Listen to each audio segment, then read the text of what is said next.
చర్చికి రావటం కూడా శరీరానుసారమైంది. ఎట్లా అంటే చాలామంది ఏం చేస్తారు, చర్చికి వచ్చేటప్పుడు ఎక్కువ మంది ఏం చేస్తారంటే చర్చికి వెళ్తే మంచి జరుగుద్ది. అంతేగాని నేను మారుతాను, బ్రతుకు మారుతా చాలామందికి ఉండదు.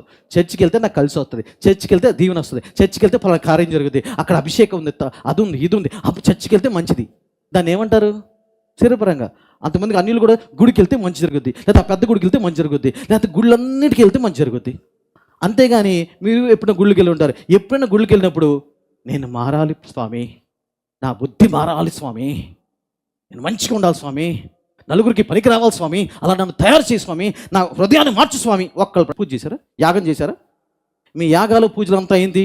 నేను నా పిల్ల పాపలు అందరూ సుఖంగా ఉండాలా, మా పెద్దోడు చిన్నోడు చదవాలా, చదివేసి అమెరికా వెళ్ళిపోవాలా, మమ్మల్ని వదిలిపారేయాలా. అదేమంటాం? వాళ్ళు దేనికి వెళ్తున్నారు గుడికి?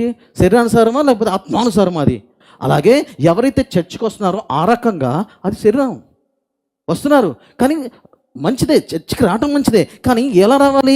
శరీరానుసారంగా కాదు. అంటే మంచి జరుగుద్ది, కార్యం జరుగుద్ది, ఏదో జరుగుద్ది, అంతే, యావంతా అంతే. అలా కాకుండా ఆత్మానుసారంగా ఏంటంటే అక్కడ నేను దేవుని ప్రజలతో సహవాసం చేస్తాను, దేవుని సన్నిధి అనుభవిస్తాను, సాక్ష్యాలు వస్తాయి, దాంతో బలపరుచుకుంటాను, నన్ను బలపడతాను, నేను బలపడతాను, ఏసైలో నిలిచి ఉంటాను, ఏసై గురించి ఇంకా తెలుసుకుంటాను, ఆనందిస్తాను. అది ఆత్మానుసారమైంది.